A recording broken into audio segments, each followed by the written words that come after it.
Good news, we're not dying. We are going to live forever. Team Fortress 2. If you're watching this video, chances are you've played at least 1 or 2 rounds of TF2. If you're like me, you've played several hundred hours, and some of the more hardcore among you might have accumulated a playtime that looks a little more like this. There are many reasons for which Team Fortress 2 is such a well-beloved and everlasting classic. Its snappy, responsive gameplay, its complex and rewarding core mechanics, and its diverse and asymmetric level design are just some of the elements that not only cement its position as a timeless masterpiece, but mark it as a quintessential keystone of team-based shooters. That is why I, and many others, feel it is one of the greatest games of all time. But among these many remarkable traits, nothing stands out quite as much as its iconic and seemingly ageless art direction. The unique, distinctive silhouettes of its 9 playable characters are not only easy identifiers of their role in combat, but a fundamental reflection of their archetypal personalities. A giant, taciturn Russian, a loudmouth Boston chatterbox, a suave, sneaky Frenchman, a sociopathic Australian assassin, an anonymous serial arsonist, a soft-spoken Texan hardhat, an efficient, ethically questionable German, a black Scottish Cyclops, and a gun-crazy, war-addled, all-American, turbo-patriotic soldier. The soldier, a rocket-jumping, haircut-loving, bucket-collecting, bread-teleporting madman, was not just a fun and endearing oddball in his own right, but the very nature of his eccentricity and bizarre behaviour was such that his many peculiar antics added an oddly heartwarming combination of levity and childlike sincerity to the otherwise grim and trying circumstances that the team constantly found themselves in.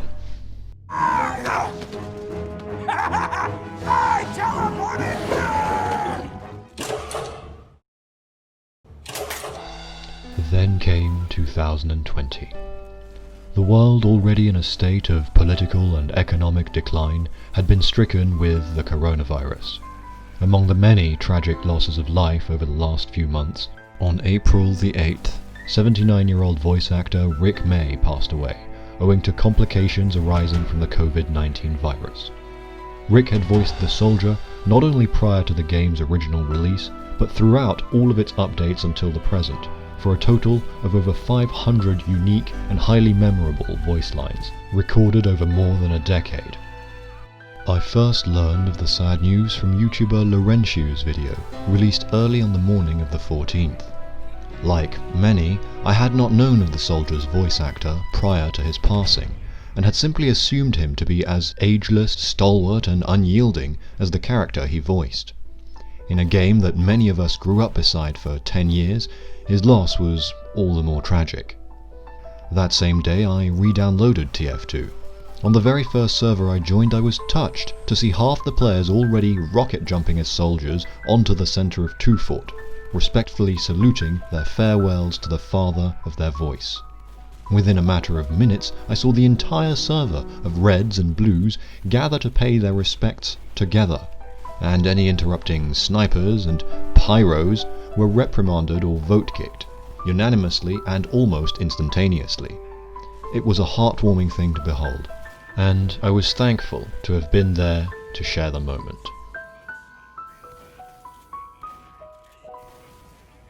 The wider TF2 community's reaction has been truly touching. In the following weeks, players old and new continued to flock to the servers to pay their respects, with many changing their Steam profile names as well. Dozens of TF2 YouTubers produced Gmod and Source Filmmaker videos in honour of the man who had passed away. Valve themselves composed an entirely new soundtrack saluting the fallen, and dedicated the month of May to May by playing his funeral march on the main menu, as well as by adding a statue commemorating the soldier on all of the official maps. TF2 has always been far more than just a game. For many, it was an important part of our childhood. For others, the source of lasting friendships. For some, it was a competitive team sport, and for others still, a unique and genuine means of self-expression. Most certainly, for all of us, it has become a font of fond memories. It is for that reason, more than any other, that we were in that moment all drawn together to share our quiet grievances as one.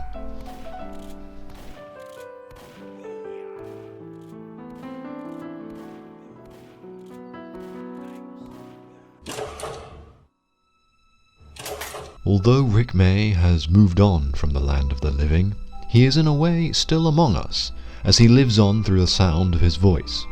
Arguably, he has already lived many lives, as his recordings must have been played millions of times, if not more. In fact, let's calculate that now. If you take the total sum of TF2 players and multiply by the time each has played, subtract the time you're sitting in menus or waiting as your game loads a new map, and add how often you play as Soldier or are standing within earshot of one, and also account for when several soldiers are all yelling over each other at once. Add how often soldiers call for medic or praise their team for a great display, say thanks for the teleport to their NG, or warn their team of a cloaking spy, summon their comrades to push the payload, or rally them round to cap that point, mock and taunt a dominated enemy, or cry in triumph for victory.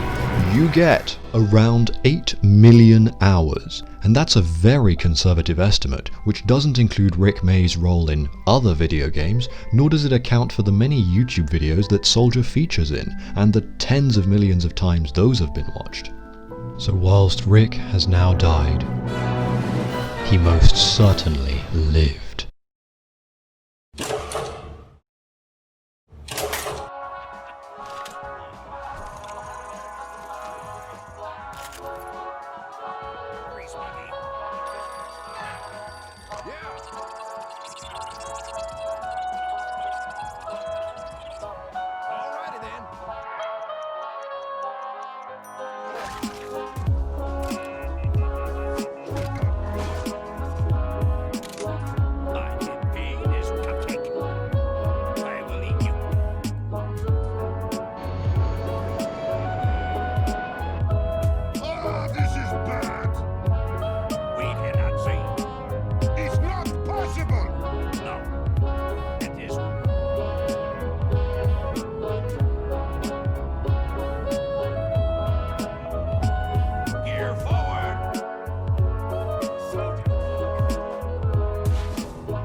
I cherish these moments we spend together.